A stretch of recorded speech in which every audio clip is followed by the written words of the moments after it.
c'est l'événement le plus attendu de ce début d'année pour les fans de basket, les NBA Paris Games, 2 matchs entre les Spurs et les Pacers qui vont se jouer donc jeudi et samedi en France à Paris.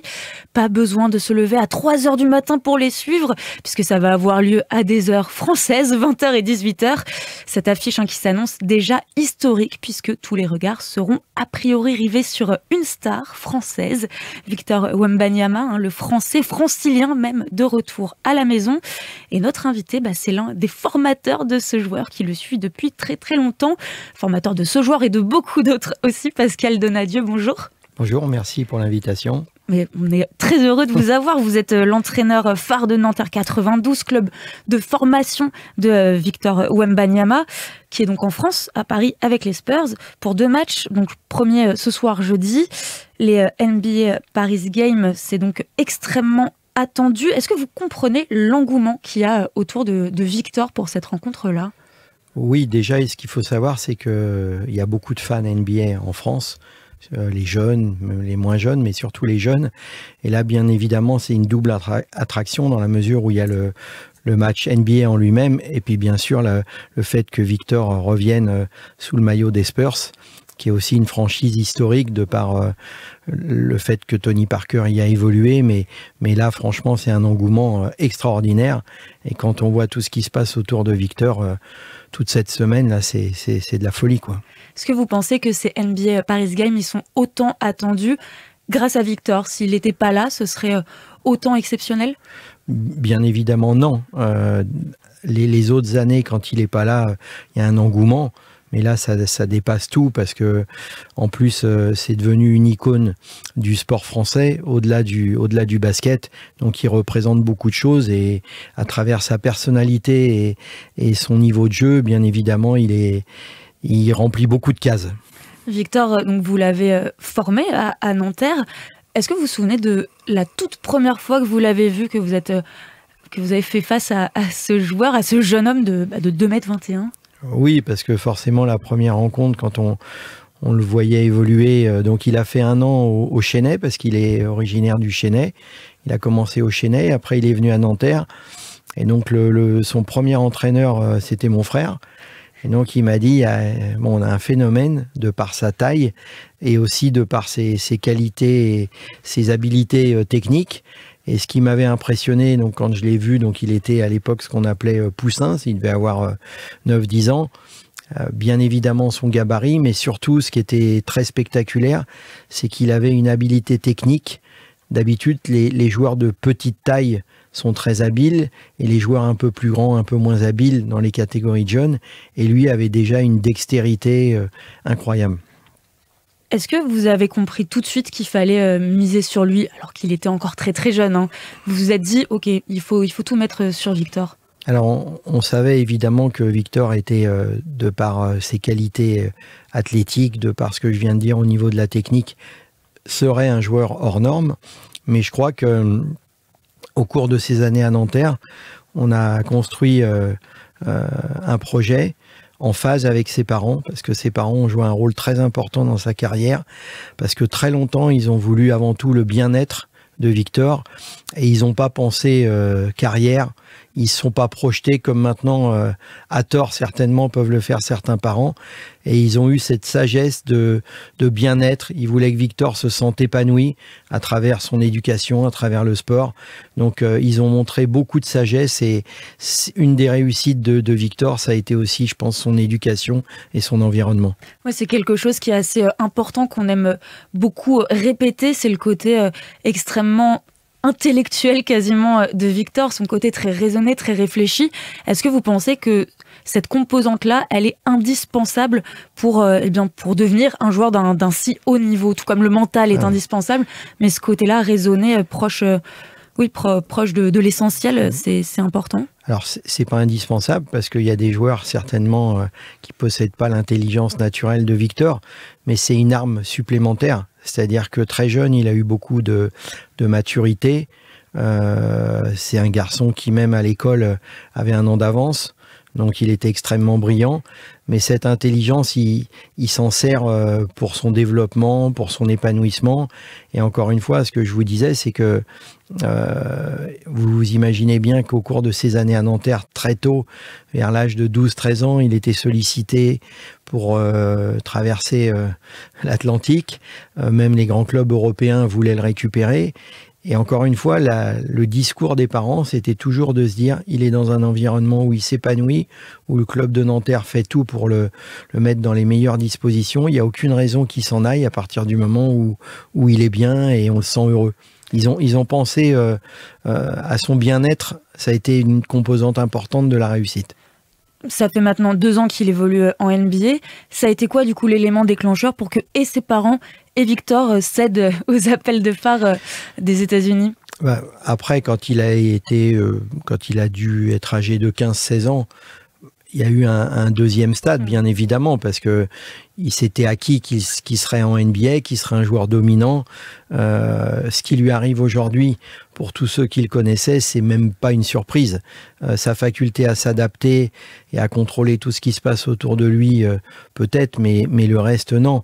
Donc, dans la deuxième phase, ils ont essayé de le préparer au mieux, de le construire pour justement qu'il soit prêt à rejoindre la NBA dans les meilleures conditions. C'est pas une surprise, c'est-à-dire que même quand il est drafté en premier il y a 2 ans, c'était pas. Vous y attendiez à ça? Oui, de toute façon, tout le monde s'y attendait. C'est vrai. Parce qu'encore une fois, nous, on se rend peut-être pas compte en France, mais c'est un phénomène mondial, parce qu'il mesure plus de 2,20 m. Et on n'a pas vu de joueur comme lui. C'est-à-dire que c'est un joueur différent, peut-être qu'on ne verra plus pendant une quarantaine d'années. D'ailleurs, ce consensus sur son côté phénoménal, est-ce que c'est pas un peu pressurisant pour lui? Est-ce que ça peut pas être quelque chose de difficile à porter et à incarner au quotidien? C'est là que les facteurs de son environnement, comment il a été éduqué, et lui, il a là, je l'ai vu pendant les Jeux Olympiques, puisque j'étais dans le staff de l'équipe de France. Et quand on voit tout ce qui se passe autour de lui, il a cette maturité, cette sagesse de faire la part des choses. Il met beaucoup de rigueur dans son hygiène de vie, que ça soit au niveau diététique, au niveau du sommeil. Franchement, il est impressionnant parce que il arrive à faire abstraction de tout ce qui se passe autour en étant disponible. On le voit encore cette semaine sur tous les aspects médiatiques. Donc cet été, vous l'avez dit, au jeu, vous étiez assistant coach des Bleus du basket. Donc vous avez évolué avec Victor sous son côté, avec son maillot de sélection. Ça vous a fait quoi, vous qui le connaissez depuis si longtemps? Oui, ça a dû être... C'est forcément une grande fierté, même un petit peu d'émotion.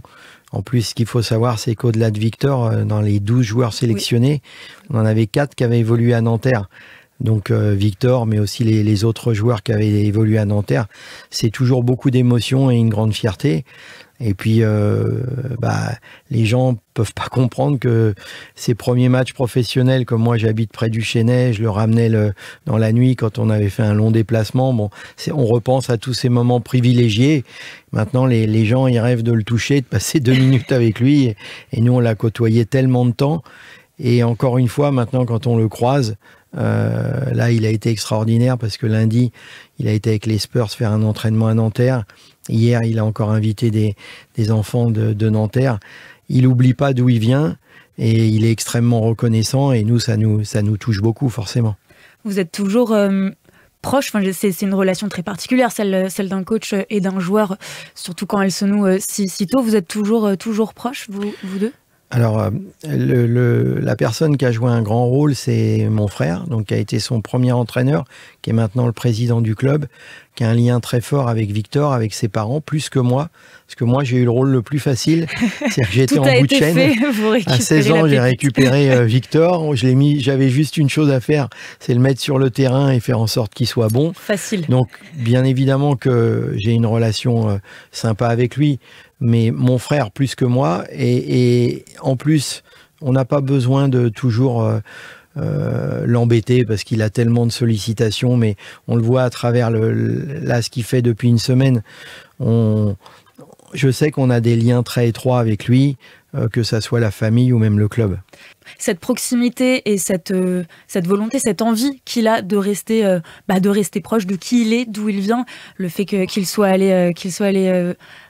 ait fait un passage à Nanterre en début de semaine avec les jeunes du club, c'est des choses que vous pensez qu'il va continuer à faire dans le futur, qui vont perdurer ? Oui, je pense qu'il va continuer. Je pense qu'il a envie de s'investir humainement, hein, je parle, et de montrer qu'il a envie, je pense, de rendre ce qu'on a essayé de lui donner pendant toutes ces années à Nanterre. Je pense qu'il l'a fait magnifiquement cette semaine et il va continuer à le faire. À travers le fait d'inviter des gamins, à travers voilà, c'est tout Victor. Quand il est revenu jouer sous le maillot de Levallois à Nanterre, il a fini dans le COP de Nanterre en larmes. C'est un garçon qui n'oublie pas d'où il vient. Quand il a été drafté, il a voulu qu'on dise Victor Wembanyama de Nanterre. Dès qu'il peut nous faire des petits clins d'œil, c'est pour ça qu'on n'a pas besoin de grands discours avec lui. Il nous rend tellement fiers et il nous fait des petits hommages de son passage à Nanterre et ça nous fait plaisir. Il revient jouer en France, dans ses terres natales, 100% francilien, vous le dites, pour la première fois depuis les Jeux. Ce retour-là, cet engouement, est-ce que vous pensez que ça peut susciter des vocations chez les plus jeunes ? Oui, forcément beaucoup de vocations, puisque ce que je vous disais, il y a le sportif qui est exceptionnel, et il y a aujourd'hui l'homme, même si c'est un jeune homme, qui se comporte toujours de très bonne manière. Donc forcément c'est l'idéal, on va dire, un grand sportif avec des qualités humaines comme il a, ça suscite des vocations. Après le danger, et on le voit à travers les parents certaines fois, c'est que tout le monde ne s'appelle pas Victor et que, attention, parce que des fois les parents, justement ce qu'ont pas fait les parents de Victor, alors que tout était... on savait qu'il serait là où il est aujourd'hui, mais il y a des parents par contre pour qui leur enfant n'a pas le niveau de Victor à tout point de vue et qui mettent une pression sur les enfants et ça c'est un piège. Donc des Victor, qu'ils le prennent en modèle c'est une chose, mais attention de ne pas tomber dans l'excès non plus.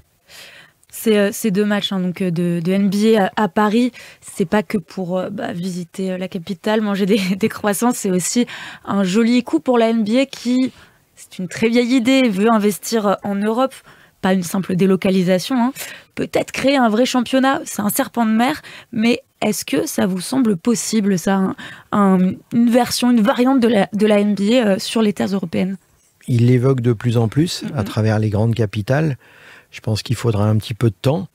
Il ne faut pas que ça soit non plus au détriment du basket européen, parce que le basket européen, à travers l'Euroleague, qui est une très belle compétition, donc je ne sais pas encore au niveau de la complémentarité comment ça pourrait se passer. Ce qui est sûr et certain, c'est que la NBA est très attirée par le basket français, par la France. Pourquoi ? Parce que de plus en plus, on a des jeunes pousses qui brillent, puisque il y a eu Rizaché, Sarr qui était le numéro 2, donc il y a un vivier et un potentiel énorme, donc forcément ils investissent à travers les deux matchs le fait de pouvoir venir à Paris.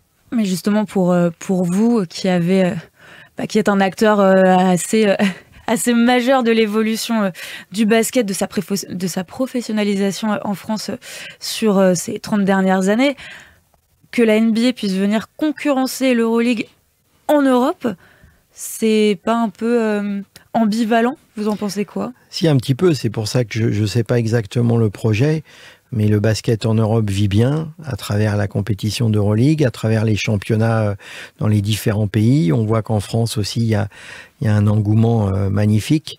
Nous, on a le basket français, et notamment la première division, on a une double difficulté. C'est que forcément, ce que je disais en début d'émission, c'est que les jeunes aujourd'hui sont tellement tournés vers ce qui se passe en NBA que le basket français doit faire un peu plus pour exister et bien exister. Mais je trouve que depuis les Jeux Olympiques, je sens qu'il y a justement une exposition encore plus forte. Les salles sont remplies et que ça se passe de mieux en mieux.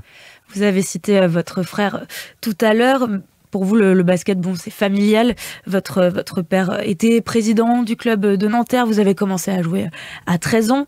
Mais quand vous avez commencé à jouer, dans les années 70-80, le basket, est-ce que c'était populaire ou est-ce que c'était un peu un truc de niche ou de connaisseurs? Non, c'était vraiment de connaisseurs et c'était assez confidentiel. Donc effectivement, ce qui a aidé, c'est l'apparition des matchs NBA. Et puis de plus en plus, c'est devenu médiatique à travers aussi les résultats des clubs français en Coupe d'Europe. Ce qu'il faut savoir, c'est que Limoges a été le premier club français à gagner une Coupe d'Europe très importante. Donc ça s'est fait au fil du temps. Mais maintenant, le basket est devenu un sport majeur, je pense. Et on doit encore faire plus pour que ça soit médiatique, parce que pour échanger avec les gens qui viennent dans les salles, c'est un basket qui plaît, c'est un sport qui plaît, et pour tout public. Mais justement, comment trouver la juste balance entre cette image qui peut faire rêver pour les amateurs, les jeunes amateurs ici en France, qui est l'image de la NBA, et ce qu'on a de très très beau à offrir ici en France, qui n'est pas de la NBA, qui est autre chose. Comment trouver le juste milieu et réussir à concilier ces publics-là ? C'est ce qu'on essaye de faire avec la Ligue nationale de basket. C'est justement de montrer que notre produit français, notamment la Ligue nationale de basket, est aussi un spectacle qui est intéressant. Il y a quelques jours, il y a une édition où j'étais convié aussi, je faisais partie du staff, ce qu'on appelle le Young Star, qui réunissait tous les jeunes prospects français. Donc on fait en sorte de rendre le basket attractif. Et après, quand les gens viennent à la salle, souvent, même si c'est pas des spécialistes, ils ont envie de revenir. Donc je pense qu'on peut exister à côté de la NBA. Le basket, c'est, j'allais dire, toute votre vie, je ne sais pas, mais en tout cas, c'est 37 ans de votre carrière où vous avez entraîné Nanterre. Quand vous arrivez sur le banc, vous avez 23 ans, c'est ça? Ou 22? Un peu, même plus jeune. Plus jeune, 21 ans? Ouais. Donc vous arrivez, Nanterre est en régional à ce moment-là? Même pas en départemental. Même pas en départemental, puis ensuite le club ne fait que monter. 37 ans plus tard, quand vous raccrochez le sifflet, quand vous quittez le banc et que seulement en tant qu'entraîneur, qu'ensuite vous allez occuper d'autres positions cet été, l'été dernier, au sein du club. 37 ans plus tard, donc le club que vous laissez appartient à l'élite française, fait toujours partie quand même du paysage européen. C'est un peu, peut-être en miroir aussi de votre vie, le club a grandi en même temps que vous. Est-ce que parfois vous repensez à cet enfant quand il était tout jeune et qu'il évoluait en départemental, en régional? Est-ce que vous avez quand même des souvenirs, des choses qui vous manquent de cette époque-là? Non, parce que j'ai essayé de garder le même état d'esprit. Je côtoie encore des gens qui ont débuté l'aventure avec moi. C'est vrai que j'ai l'occasion souvent de le dire, j'ai vécu un conte de fées parce que, bien évidemment, moi je voulais être journaliste sportif, pour tout vous dire. Et au fil du temps, j'ai commencé à prendre l'équipe. On était au plus bas niveau qui existe dans le basket. Et c'est des amis à moi qui m'ont dit, Pascal, viens nous entraîner une fois par semaine. Vous arbitriez, c'est au tout début, non? Non, j'étais juste... je jouais à Nanterre. Pendant un an, il n'y a pas eu d'équipe. Et donc après, mes amis, j'étais parti à Rueil jouer à un niveau supérieur. Et mes amis m'ont dit, tu joueras à Rueil, tu viendras nous entraîner une fois par semaine. On voudrait recréer une équipe à Nanterre. Et là, je vous dis tout de suite, j'imaginais pas tout ce qui allait se passer après, quoi. Et à ce moment-là, vous faites des études, il me semble. Non, je suis employé de banque. Vous êtes employé de banque. Voilà, je travaillais à la banque. Et vous décidez de tout lâcher, de vous lancer avec le club? Non, ça s'est fait dans le temps, parce que vous vous doutez bien, quand vous êtes au plus bas niveau départemental, c'est pas votre métier, vous n'êtes pas rémunéré, c'est juste une passion et du plaisir. Donc ça s'est fait dans le temps. À travers les montées successives du club, il a fallu s'adapter. Donc au départ, j'ai travaillé au service des sports de la ville de Nanterre pour développer le basket dans les quartiers. Donc j'ai quitté la banque à ce moment-là. Après, comme on continuait de monter, j'ai été à mi-temps au service des sports et j'entraînais l'équipe. Et à un moment donné, quand vous êtes au plus haut niveau, vous êtes obligé d'être pro à 100%. Et pour l'anecdote, contrairement à tout le monde, moi j'ai fait tout à l'envers, c'est-à-dire que je passais mes diplômes après les montées. Donc j'ai eu besoin des fois de dérogation, c'est-à-dire que normalement tout coach avec un parcours normal passe ses diplômes et coach après. Moi, je montais de division et je pédalais après mes diplômes parce que j'étais obligé d'être en règle avec la fédération et la ligue. Vous avez eu des dérogations pour ça? Un petit peu, mais c'était pas toujours si simple et l'équipe montait trop vite des fois. Il fallait rattraper ça. Est-ce que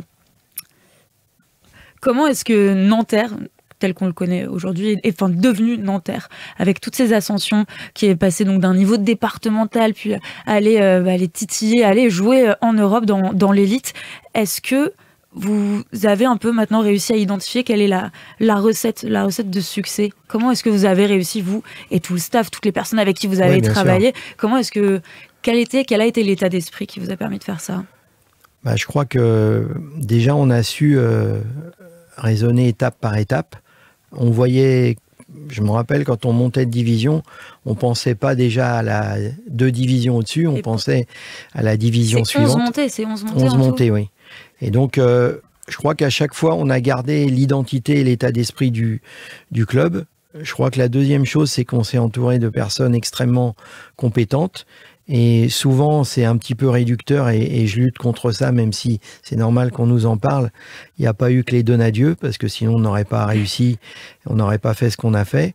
Donc on a gardé ce côté convivial, mais souvent aussi, moi j'ai essayé de construire mes équipes avec beaucoup de confiance et beaucoup de convivialité avec les joueurs.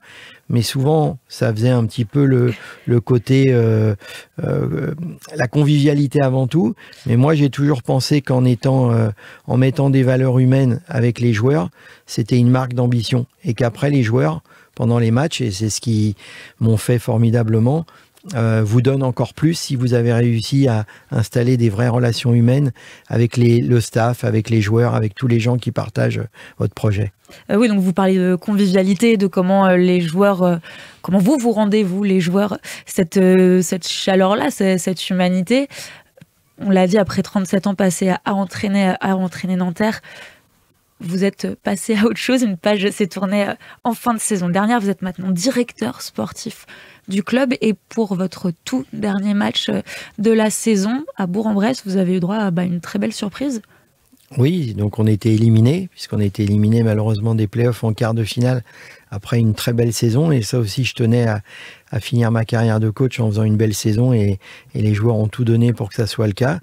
Et oui, j'ai eu la surprise de voir le président de Bourg-en-Bresse prendre la parole et faire en sorte que de me faire un petit discours. C'était vraiment émouvant avec le public de Bourg qui m'a applaudi. Donc ouais, mais j'ai la dernière année, je pense que ça aussi, au-delà des titres et tout, le club de Nanterre a une bonne image et tout au long de la saison, comme j'avais annoncé un an avant que j'arrêtais, j'ai eu des témoignages de sympathie de beaucoup de supporters de clubs adverses.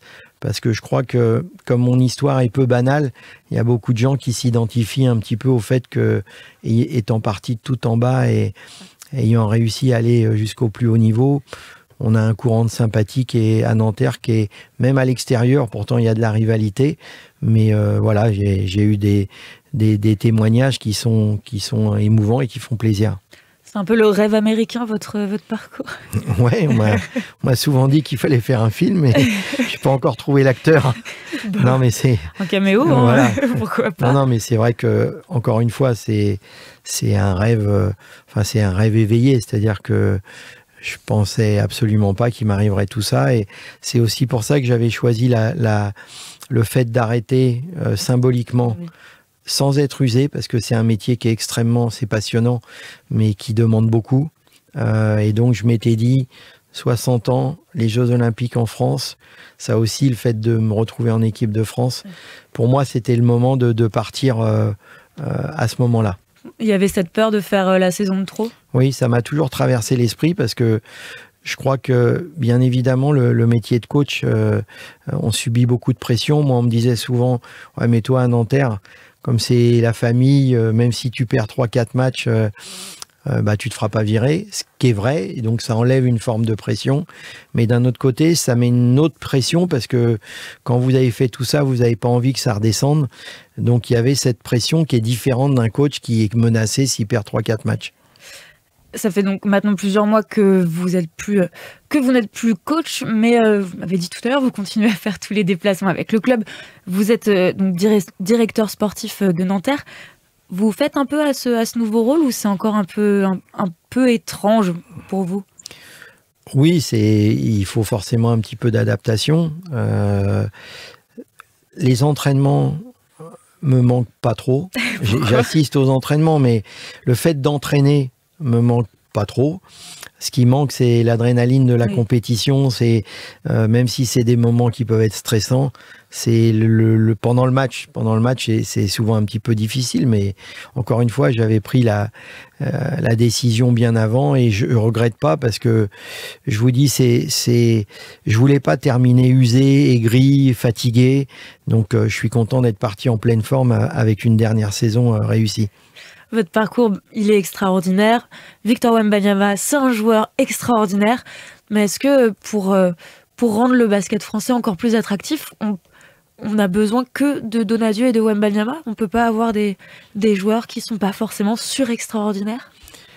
Mais il y en a, il y a plein de joueurs qui vont permettre au basket français de grandir. Il y a aussi une génération de nouveaux coachs qui arrivent. On est dans une bonne dynamique et ce qui n'était pas prévu, mais je devais quitter le staff de l'équipe de France après les JO. Et puis finalement, avec le nouveau sélectionneur, on m'a demandé de rester dans le staff avec un rôle différent puisque je suis... alors ils ont coach référent, c'est-à-dire que je prends un petit peu de hauteur et le coach me demande dans les tribunes et pendant les matchs de regarder.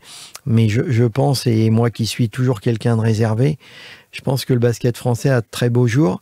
Et pour les futures échéances, notamment les JO à Los Angeles, il faut qu'on arrive à titiller encore un petit peu plus les Américains parce qu'on est vraiment plus très très loin. On va réussir à leur prendre cette couronne-là, cette médaille d'or, on va y arriver? Ça va pas être simple, mais la génération qui arrive, déjà celle qui était là était brillante. On a eu des très bons résultats parce qu'on a été 2 fois vice-champion olympique. Mais là, on a vraiment des gros prospects. Faut savoir que Victor a que 21 ans, mais il n'y a pas que Victor. On a parlé du petit Rizaché. Il y a Nolan Traoré qui arrive. J'ai vu encore là lundi. Il y a tellement de pépites que à nous de construire tout ça et de faire en sorte que le basket devienne encore plus populaire, encore plus médiatique. Et à travers Victor, c'est vrai que ce qui est intéressant, encore une fois, c'est qu'il donne une telle bonne image du basket qu'on peut en ressortir que grandi. Et donc inséparable, puisque si vous restez dans le staff de l'équipe de France, vous serez toujours avec Victor Wembanyama, qui d'ailleurs vous a offert des places, j'espère, pour ces matchs. Oui, à Paris. Tout à fait. D'ailleurs, avec sa franchise, les Spurs. Donc, on a la chance de pouvoir assister au premier match, puisque le deuxième, je serai justement à Bourg-en-Bresse avec l'équipe de Nanterre. Mais en tous les cas, ça va certainement être un grand frisson quand il va rentrer sur le terrain, parce qu'il va y avoir une telle ovation et de le voir sous le maillot des Spurs, c'est ce que je disais tout à l'heure, ça me rappellera les souvenirs quand il avait 9-10 ans et qu'il gambadait sur les parquets de Nanterre. Ça vous émeut toujours autant? Toujours. Et de voir la belle personne qu'il est devenu, forcément, c'est une double satisfaction. Merci beaucoup. Merci à vous. Pascal Donadieu d'avoir été notre invité aujourd'hui. On vous souhaite bon match. Oui, bon match, mais ça sera un bon match. Et Victor sera bon. Et bon match à Nanterre également dimanche. Merci samedi, beaucoup. pardon. Merci beaucoup. Merci à vous.